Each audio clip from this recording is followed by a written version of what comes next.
see, right? We're the most fucked up record company in the world because we don't really have time to organize, even put the amplifiers together. It's just manically busy, so we don't have no time to really. Let's out select. Jungle is the only music which actually mixes every racial group in England. Let's out select.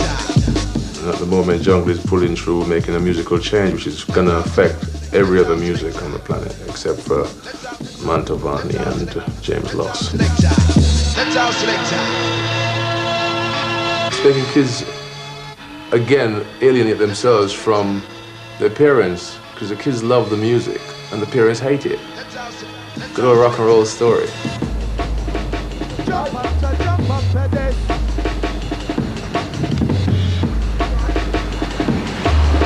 As we rough up the right.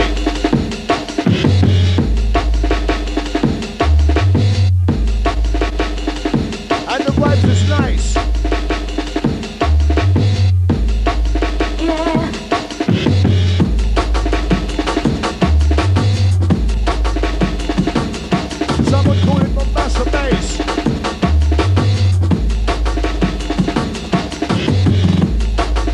Jungle is a hybrid of rave breakbeats, except that it's gone. The breakbeats are more flowing. It's like whereby rave was boom boom was almost Germanic. Now you get in jungle it's a style. It's like more African. It's more tribal. It's also the fact that the people who make the music are very sincere about the music.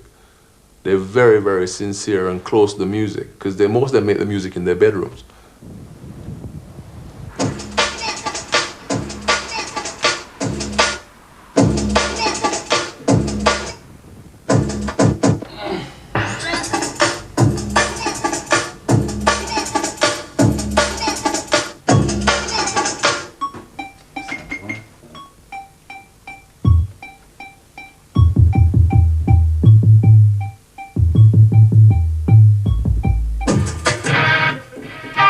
Roll it.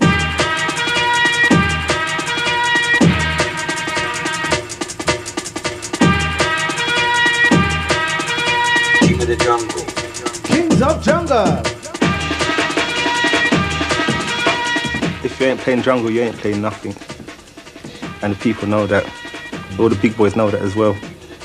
That's why they're getting into it. I think you go to any dance club, even the more commercial clubs like you have the Palais and that, and during the night you'll at least hear 3 or 4 jungle tunes. Watch it. Politics and politicians, they think them feed on jungle is feeling good in this jungle nation. Politics and politicians, they think them feed on jungle is feeling good in this jungle nation. Now it's king of the jungle and we wear the crown. DJ Dextrous, Rude Boy Keith, we don't mess around. You know we're passing through. Every second June, we get the drunk passing through. My name's Danny Donnelly. I sort of own and run Suburban Base Records and the affiliated labels like Breakdown, our compilation company. How did it start for you? It started really from being at school, being a young kid, collecting records. Just really getting into it from that direction, working in a record shop after leaving school, and then deciding that the way forward was to start my own shop. So the shop was the first part of the business that came about. The label really came about as a way of getting people into the shop by having like exclusives. We'd make our own records, keep them exclusive to our own store for a few weeks, and then distribute them through wholesalers or even ourselves out the back of the car around to the other shops. But we found it really took off really well, so we had sort of form a label identity, and Suburban Base was born. A starting point for jungle, I mean, it depends how far back you want to go. I mean, you can trace music back to the beginnings of time, really. The real starting point was where breakbeats were introduced into techno and rave music. I'd say that was the real starting point. It started getting people like ourselves that were originally into like hip hop or ragga, or it started getting those types of people involved in the scene. and over the last couple of years, this is what it's emerged into. This is what it sort of like became. Definitely for me, it was where breaks were introduced, because I didn't really have any interest in like acid or those styles of music. The late 80s, it was the hip hop element that was introduced that kind of like made me sort of think, yeah, this is good. And remember when we're coming rough then. Remember we ain't no other place play tunes like this. Fire! I saw something in, I can't remember what magazine it was, but it said the definition of jungle is techno with crack and guns. They quite clearly don't understand at all. As with fire! It's probably the most original music on the planet today. Any rhythm that we make, it have the function. Cause the two are we together, come to kick up session. Politics and politicians. What to you is so attractive about jungle? Well, for me, I used to be a hip hop boy, and I think it's the rawness. How do you make such a track? Tell me. It's kind of different. So the pressure's on there. You know what I mean? Sometimes it's just like a vocal sample that started. Sometimes it's a break that started. Depends on what sort of track it's going to be. What sort of track we're doing. I mean, we'll basically get breaks from either CDs or vinyl. Let me just give you a quick little the break beat.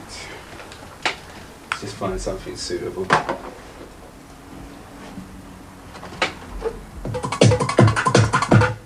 Yeah, what we do is usually sample them at 45 off a 33 speed album. The art of making music. If you have a sample and you find it and you're really glad you have it, you keep it to yourself like a secret code. Oh, you don't want everybody to sound the same as you, do you? Right. You see, when you find something different and it works well, you try and disguise it, you chop it up different ways. You don't just play it straight so that somebody else, recognize it. Sounds we also try and put into the sampler and change them. Yeah. I mean, I have like sounds on the keyboard, sample it from the keyboard and put it in the sampler and start messing about with it, and then nobody will know where it's come from, Yeah. And we try not to leave, like on the track, we try not to leave the bass bare, where someone can sample that. Our bass sound nobody else has got, and nobody else will get. With a roller coaster sound, sounds of the damage alongside the drinker. Inside the public, just the fats all the crowd. Nice and easy. Whistlers massive there. As we roll into the 4 o'clock hour. No way back. Paradise Massive. Jump up to this.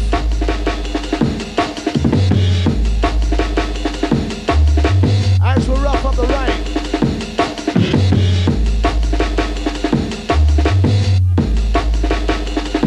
And the vibes is nice. Yeah.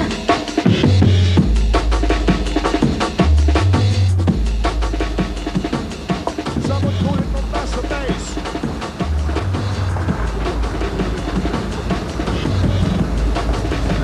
We're having a lovely sniffing day and DJ Blitz has just arrived in the shop with a film crew and they're taking pictures of me. I'm talking to the phone to DJ Blitz, who's the hippest DJ jungle guy in the southeast, and it's true actually, there's a small little team of Norwegian film crew who are discussing the South London's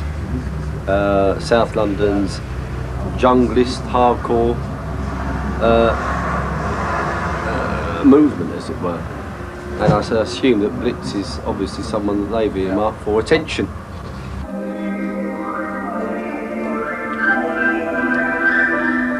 My name's Sean Powell, aka DJ Blitz. 25. Doing this a while now. But some of you might not have heard me play before, so here goes.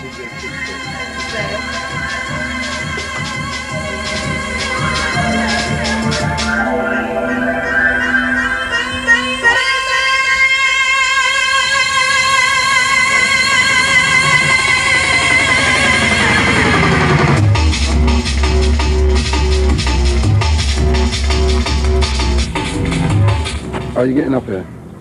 All right.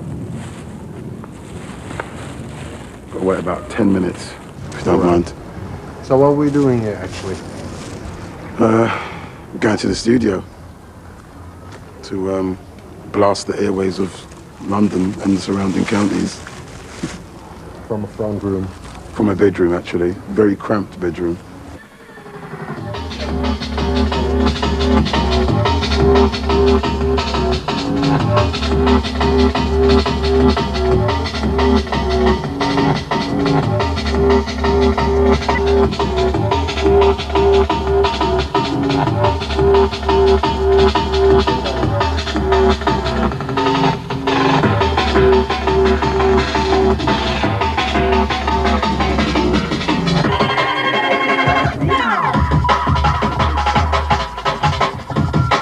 One, two. Sounds of the DJ Blitz. Big up to the film crew in the place. Peace and unity and love to the jungle crew. Oh God. Put it with the back on. Sounds of the DJ Blitz on the ones and twos. They get it in the goddamn room. Hold tight, Raj on the camera. Respect you. Hold tight to the film crew. Oh gosh.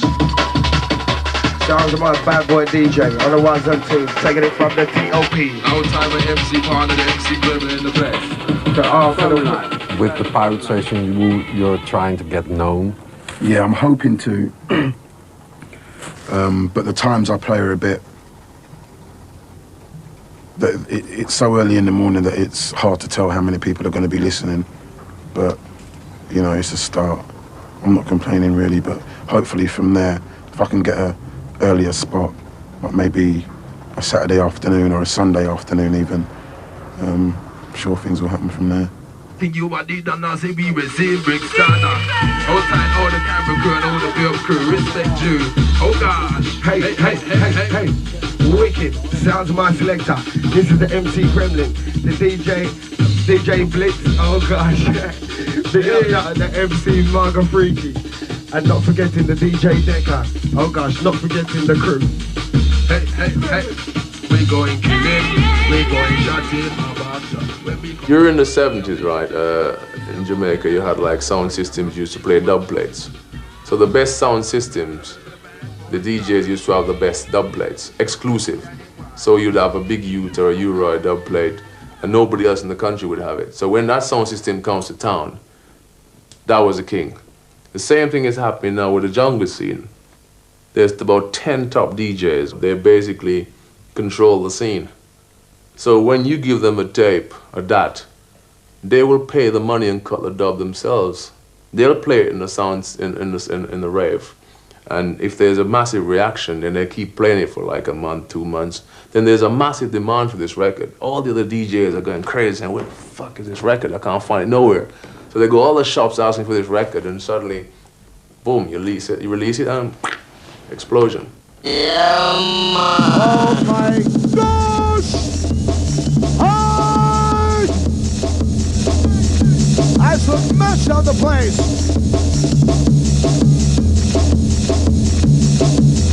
Time for moving, get into the room with the sound of larynx, make it jump up and move. If you want a good night, I reckon about £100 is enough for a good night. Yeah? Well, what makes it so expensive? The drinks. Champagne's £25 a bottle, but a lot of people buy it. So, and I've bought it on occasion as well. Fags are about £4. Rizzlers are about £1. But can't afford it today.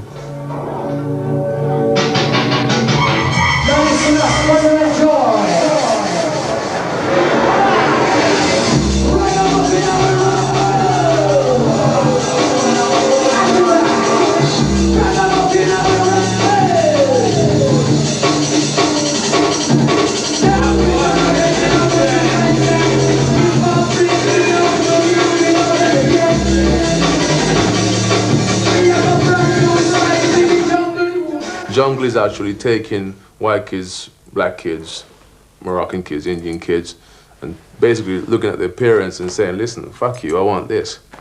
This is ours. And that scares the hell out of the parents. You know, because parents want control all the time. So when you're looking at your kid going down the road and you might be a conservative white parent or a very conservative Asian parent, and suddenly your kid's coming on talking and going, booyaka! And then you're going, hey, what's going on here?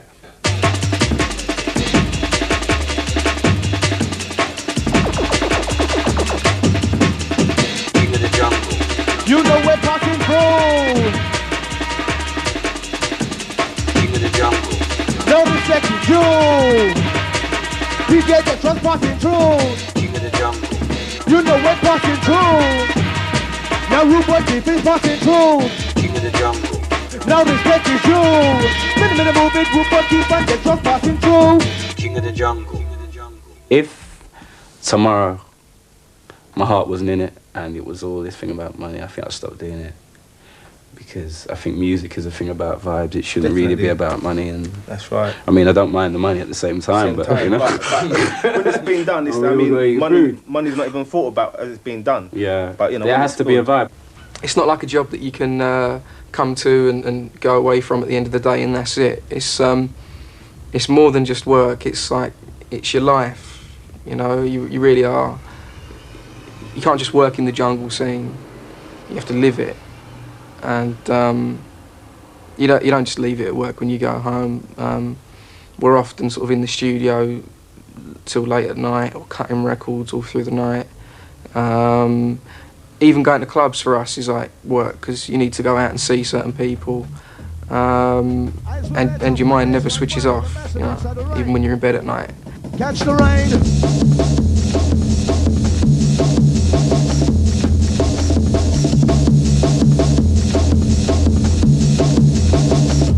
So what happened with the station? As far as I know, they must have been on the air last night from about 12 onwards, 12 o'clock, and the transmitter got hit by the DTR as far as I know. By the stage.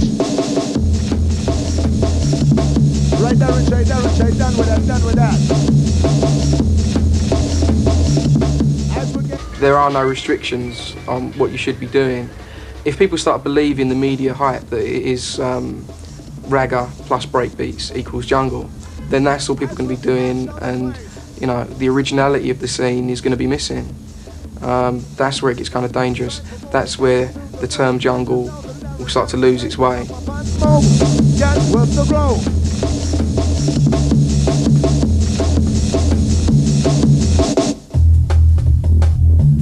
And remember when we're coming rough then. Remember, we ain't no other place play tunes like this. Yeah, man. Fire!